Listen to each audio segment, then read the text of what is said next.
탈북민 900명입니다.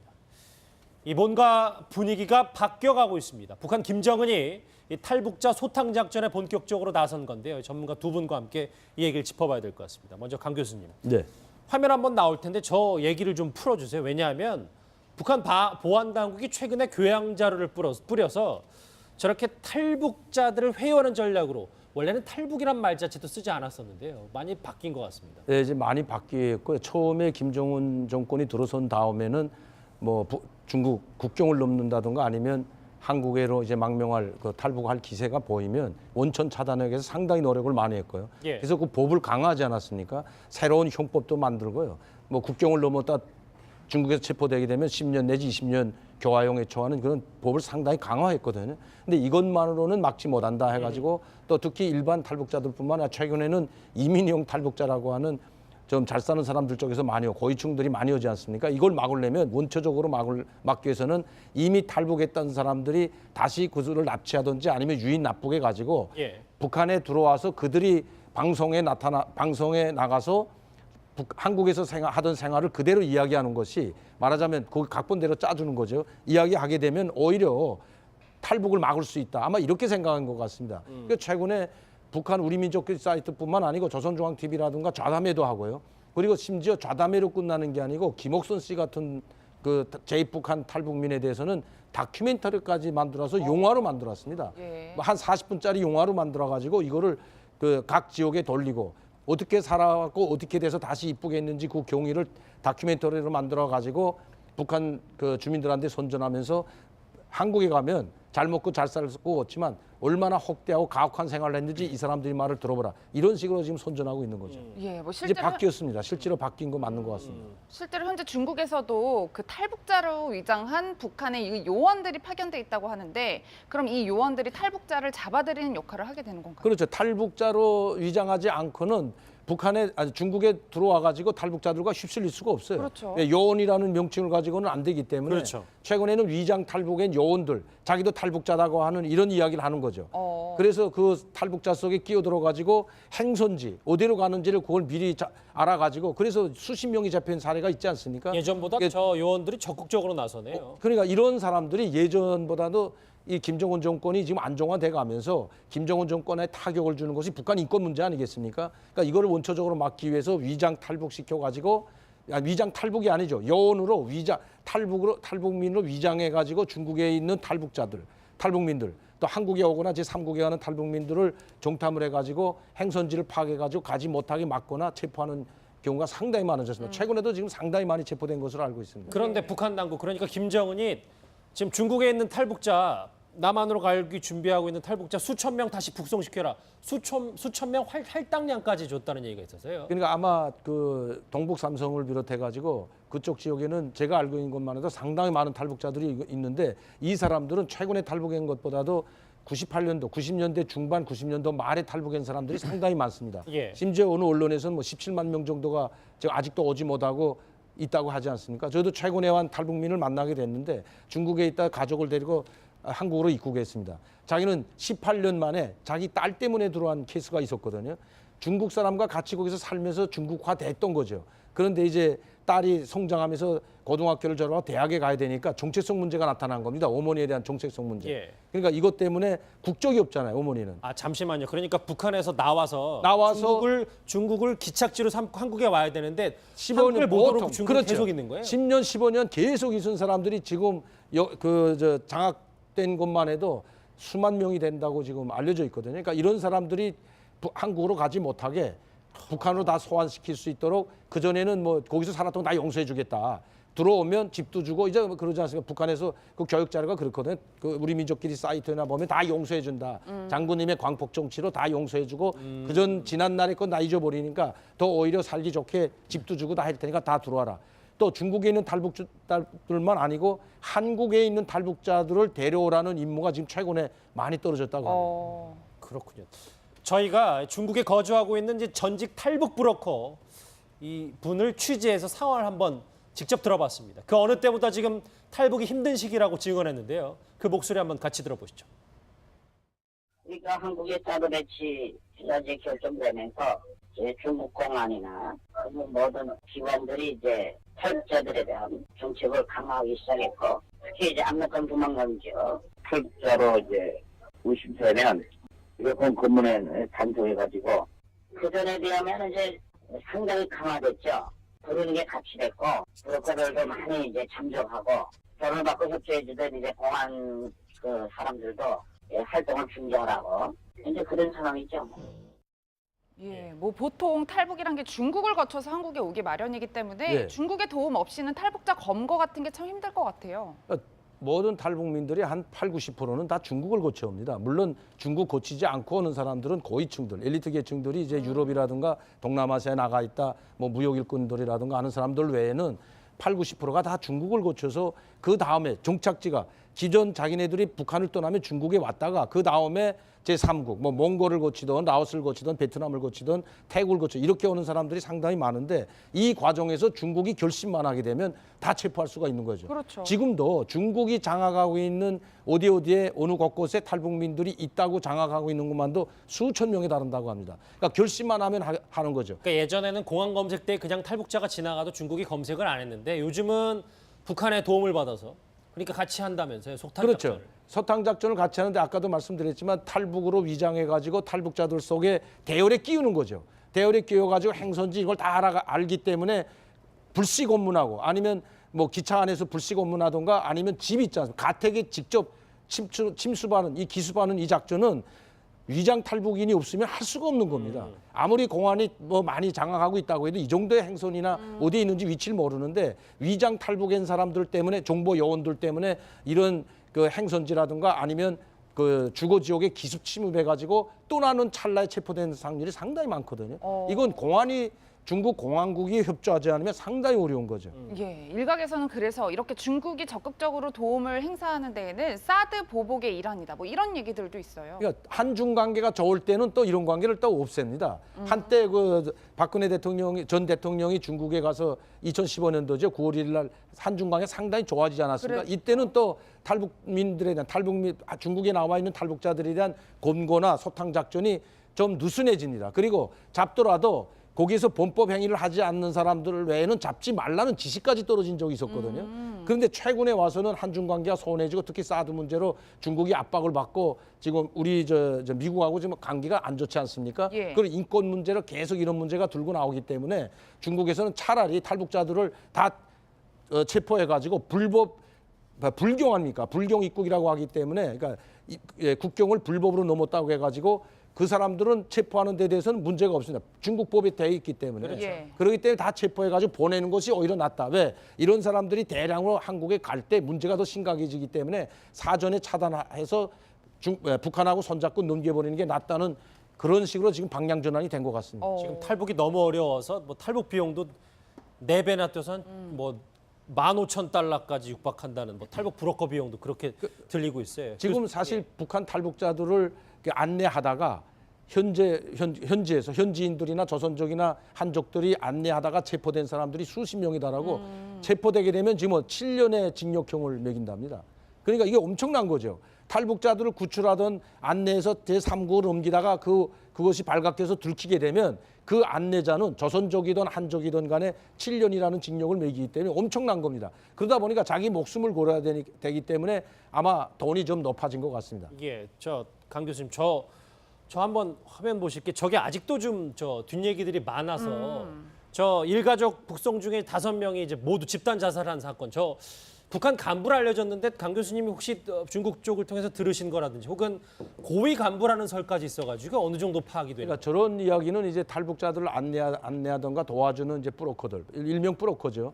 브로커가 없으면 안 되기 때문에 조선족도 있고 한족도 있고 또 우리 한국에 있는 한국 사람들도 있고 탈북인 사람들도 있습니다. 자기 가족들이라든가 아니면 저기서 중국에 나와 있는 사람 도와주려고 노력하는 민간 단체들이 인재 단체들이 상당히 많은데 예. 그런 쪽에서 이제 나온 것으로 알 수 있는데 아직 뭐 정확한 그 정보는 확인된 게 없습니다. 그러나 제가 보기에는 저게 사실이라면 그 언론에 나와 있는 내용들이 사실이라면 간부이기 때문에 그럴 가능성은 저는 있다고 보여집니다.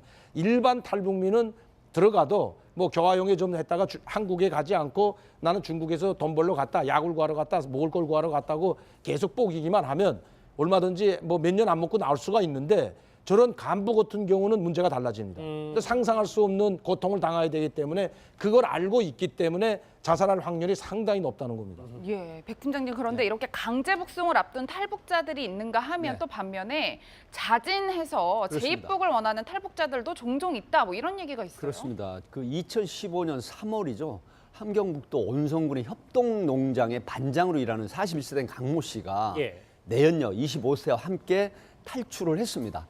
탈출을 해가지고 결국은 제3국을 통해서 들어왔다가 약 상당한 기간 있다가 다시 재입국을 했어요. 재입국을 했는데 재입국을 해서 그 청진과 온성군의 보위성에 뭘 제공을 했냐면 이 탈북자들의 휴대번호가 담긴 전화, 그다음에 이 국정원의 합동신문 내용, 그다음에 하나원 정착할 때 교육한 내용 이런 것들 정보를 전부 제공을 한 겁니다. 그리고 여기서 가장 문제가 되는 게 뭐냐면 탈북자들의 휴대번호 담긴 전화번호를 활용을 해서 다시 여기에 대한 공작을 시켜가지고 이 사람이 다시 재탈출을 했다가 지금 인천 그 공항에서 체포가 돼가지고 수원지검에서 조사를 하고 있는데 지금 북한에서는 어떤 상황이냐면 탈북자들이 현재 중국에서 접선이 돼서 가족을 함께 탈북을 시키겠다는 유인책을 씁니다. 그렇게 되면 한국에 있는 탈북자들이 현재 900여 명 정도가 소재 불명이라고 지금 나와서 경찰이 이달 말까지 다 조사를 해서 보고를 하라는 지시를 전국에 내렸는데 이 사람들이 확인도 안 하고 또 신변을 보호하는 경찰관과 협의도 없이 중국으로 원래 들어가게 되면 이제 보고를 알려주고 들어가게 되는데 몰래 들어가서 납치되는 사례가 지금 발생을 하고 있다고 해요. 이렇게 되기 때문에 지금 탈북자들이 상당히 현재 한국에 있는 부적응 탈북자들이 소재 불명이면서 이런 유인책에 쏘가 넘어가게 되면 결국 납치돼서 상당한 선전전에 도움되기도 하지만 처벌을 받을 가능성도 높다는 우려가 제기되고 있습니다. 방금 전에 말씀하셨던 이 사람 그 고급 정보를 갖고 다시 북한으로 돌아간 이 강모 씨가 재입국을 한 뒤에 북한 매체에 등장해서 인터뷰를 한 게 있습니다. 그 목소리 한번 같이 들어보시죠. 남선에서 가서 생활한 지는 불과 1년 6개월밖에 되지 않습니다. 그러나 저는 거기에서 정말 매 순간순간은 정말 지옥과 같은 나라들을 보내었습니다. 저는 정말 거기서 하루에 12시간 이상에 달하는 고된 노동에 시달리고도 정말 저한테 차려진 돈은 정말 미품밖에 안 되는 그런 정말 작은 돈이었습니다. 탈북자라는 그 이유로 정말 가는 곳마다 밀수야 천대를 정말 받아왔습니다. 네, 뭐 재입국 탈북자의 휴대전화가 이제 넘어갔다면 사실 강 교수님 같은 분들의 번호가 있을 수도 있을 텐데 직접 뭐 북한에서 전화를 받으신 적이 있는지 궁금한데요. 예, 뭐 저분들이 뭐 이야기를 하지 않더라도 저는 이제 공개 활동을 하기 때문에 제 전화번호는 많이 노출돼 있습니다. 그래서 저런 사람들이 알려줄 수도 있고 또 노출된 전화번호를 통해 가지고 뭐 브로커들 중국에 있는 요원들이 알잡고 나면 얼마든지 알 수가 있거든요. 그렇기 때문에 저런 걸 가지고 이제 뭐 북한에 있는 친척들이라든가 지인들 통해 가지고 뭐 만나게 해주고 돈을 주겠다. 보이온이라는 말은 절대로 안 하죠. 만나게 해주겠다. 중국 연길까지 두만강까지 나오면 뭐 가족들을 만날 수 있다. 이런 이야기들은 많이 전화가 뭐 많이 왔죠. 근데 저 같은 경우는 그걸 너무나도 잘 알고 있기 때문에 느닷없이 오는 전화라든가 느닷없이 만나게 해주겠다고 하면 제가 찾아서 한 게 아니고 그쪽에서 그렇게 오면 알았다 고맙다고 하고 지금 제가 여기서 갈 수가 없다니 좋게 말하고 끊죠. 그렇다고 뭐 거기서 협박하거나 이러진 않습니다. 너 안 오면 너희 가족들 죽인다고 뭐 이런 이야기는 하지 않지만 압록강이나 두만강 쪽에 나오면 뭐 가족들과 친척들과 만나게 해준다는 전화는 뭐 엄청 많이 하고요. 예. 그럼 다른 탈북자들도 저렇게 그 뭐 하나원이라든지 여러 가지 고급 정보들이 다 넘어갔다면 강 교수님 포함해서 다른 분들도 상당히 불안할 것 같긴 해요. 상당히 불안하죠. 그러니까 이게 잘 모르는 사람들은 또 가족에 대한 그리움이라든가 가족을 만나고 싶어하는 사람들은 저게 전화 오면 아무 생각 안 하고 그냥 돈 들고 갑니다. 진짜 만나는 이게 진짠가 해가지고. 그리고 심지어 어떤 경우가 있냐면 가족이 두만강까지 데리고 나와서 그 가족이 직접 전화를 하게 합니다. 이거 상당히 위험한 거거든요. 그러면 가족이 나와서 뭐 아들한테 전화한다든지 한 누나가 나왔다기는 안 갈 사람이 어디 있어요. 그럼 나 중국에 좀 잠깐 갔다 오겠다. 그래서 없어진 사람들도 상당히 되거든요. 그러면요. 그렇게 중국에 가면 그 자체로 바로 잡혀가는 건가요? 어떻게 아니죠. 중국에 가자마자 그 공항이 내려 잡혀가는 게 아니고 중국 심양이나 이런 대련이나 북경 이런 데선 잡아갈 수가 없어요. 단지 어디로 가지 위험만 하면 연길 쪽에 가게 되면 거기는 뭐 그냥 마대자루에 뭐 간단히 말씀드려서 마대자루여가지고 밤에 걸어서 그냥 압록강, 두만강을 넘을 수 있는 지역이기 때문에 연길 쪽에 상당히 위험하고 또 북한의 요원들도 연길 쪽에 상당히 많이 나와 있습니다. 북중 접경지대가 요즘 바뀐 게 그런 이제 사고들이 잇따르기 때문에 그렇죠. 그래서 이 최근에 탈북자 한 명도 단동에 가서 무역을 하게 해줄 테니까 작년 5월 달일 겁니다.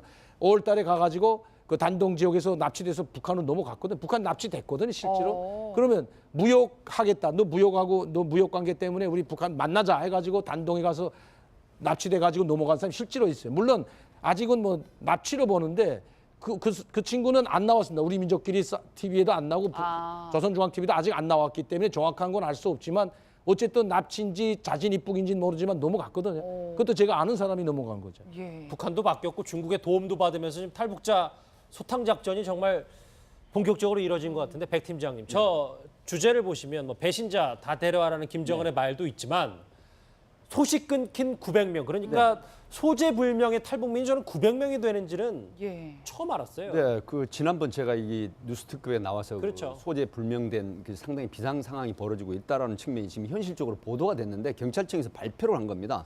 근데 사실은 이 각 전국 지방관할 경찰서의 담당 경찰관들이 어떤 목적이냐면 동향을 파악하고 감시하는 게 아닙니다. 이 탈북민들의 어떤 정착을 지원을 해주고 그다음에 신변을 보호해주는 이런 역할을 하거든요. 그럼에도 불구하고 900여 명이 넘는 사람들, 그러니까 현재 3800여 명 중 3%인 900명이 소재 불명이라고 하면 이 상당히 심각한 문제거든요.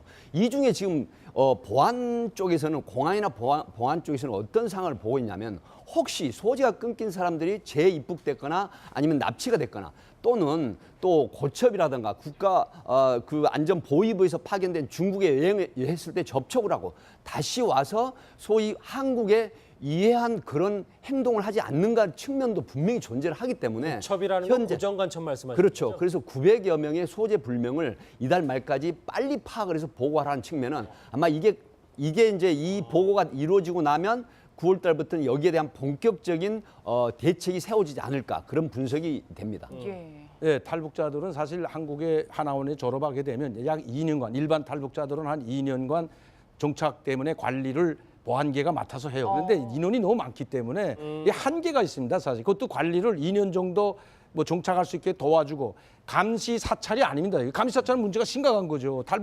탈북민도 한국에 들어오면 한국 국민인데 어떻게 감시 사찰을 합니까? 그러니까 그래서 보안계가 담당해서 있는 게 아니고 그래도 경찰들이 그 지역에서 안내해주고 관리해주고 뭐 직업 구해주는 건 좀 낫기 때문에 그렇게 2년밖에 해주질 못해요. 그거 다 어떻게 하면 또 계속 늘어나는데 예. 그 한계가 있습니다. 자, 우리 정부다 하면 우리 정부에만 해도 수백 명의 탈북자가 있는데 보안계 인원이 한두 못합니다. 이거는. 그렇죠. 그런데 이제 그 900명 저는 그보다 더 많다고 생각해요. 아, 제가 아는 소재 사람만도 엄청나는데 이게 어떤 사람들이 이렇게 많은가 하면 서점을 한국에 있다가 여기서 정착을 못하고 제3국을 선택하는 사람들이 많습니다. 동남아 가는 사람들, 예. 그다음에 유럽에 가는 사람들, 미국에 가는 사람들, 영국에 상당히 많은데 특히 미국에 가는 사람들은 동양 파악이 됩니다. 왜냐하면 비자를 내야 되기 때문에 이거는 뭐 안 돼요. 그러나 중국이나 유럽 같은 경우 비자가 없는 나라들, 특히 동남아시아 비자 없거든요. 그리고 동남아시아 그리고 이 사람들은 거기 가서 불법 체류해서 정확히 사는 사람도 많아요. 제가 가보니까 필리핀에도 있고 말레이시아도 있고 상당히 많은데 이 중에서 더 많을 겁니다 아마. 그러나 이런 사람들은 자기 지인이나 1년에 한동안 전화가 와요. 이 전화가 오지 않는 사람이 아마 900명이 아닐까. 그러면 상당히 많은 거죠. 여기서 북한에 들어간 사람들도 상당히 많다는 거예요. 그러니까 북한에 꿀려 들어간 사람이 있고 납치된 사람이 있고 이제 우리 그 과장님 말씀했듯이 자진 입국하는 사람이 있는데 자진 입국하는 사람도 저는 상당히 많은 걸로 알고 있는데 어떤 자진 입국이냐면 소재불명이 뭐 1000명 넘는 사람 중에 북한에 벌써 간 사람 그렇죠. 한국에 왔다는 소리를 그런 사람이 있었어요. 한국에 왔다는 걸 없애고 자기가 중국 가서 한국에 정착국 받아고 가지고 중국에 가가지고 한국 국적을 없애버리니까 요건을 버리고 북한에 가서 자수한답니다. 자수해가지고 나는 중국에서 돈 벌러 갔다 이렇게 와서 나는 다시 고향에 돌아왔다 용서해달라. 그리고 더 벌어온 돈 게 조금 바치고 그리고 다시 또 요건 만들어 중국 나오면서 장사하고 뭐 장마당에 코너를 몇 개 받아가지고 사는 이렇게 또 거기서 다시 정착해서 잘 사는 사람들도 상당수 있다는 이야기를 들었습니다. 예. 지금 한 가지만 말씀드리겠는데요. 북한에서 어떤 형태로 선전전을 펼치고 있느냐면 지금 우리 민족길이라는 매체에 등장한 인원이 한 25명 정도 됩니다. 그런데 이 중에 상당한 시일이 지나면 소재나 종적이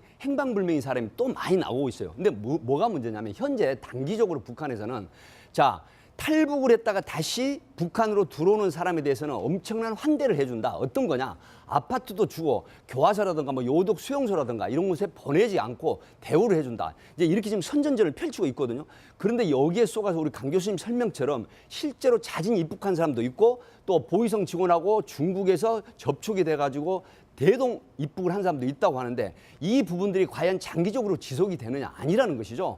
선전전에 어느 정도 기간만 활용을 하고 그다음에 몇 퍼센트 정도만 남겨두고 대다수는 처형이 된다는 얘기도 있기 때문에 이것은 이용만 하고 결국은 남한 한국 사회에 맛본 사람들은 제1로 위험주의 인물로 이제 리스크돼 있습니다. 이걸 참작을 하셔야 됩니다. 정리를 좀 할게요. 왜냐하면 강 교수님 지금 북한에서 탈북을 시도하려고 하는 사람이나 아니면 중국까지는 왔는데 한국에 못 오는 사람들도 지금 김정은의 이 탈북 소탕 작전 때문에 잠시 숨고르게 할 수밖에 없는, 지금은 확실히 탈북이 어려운 건 분명한 거죠. 그러니까 김정일 시대보다 김정은 시대 들어와가지고 탈북이 엄청 어려워진 건 맞고 그 단적 신뢰가 돈이 많아졌습니다. 그전에 200만 원이 됐는데 지금은 1,000만 원을 요구하거든요. 그만큼 위험하기 때문에 돈이 액수가 높아지는 거는 사실인 것 같습니다.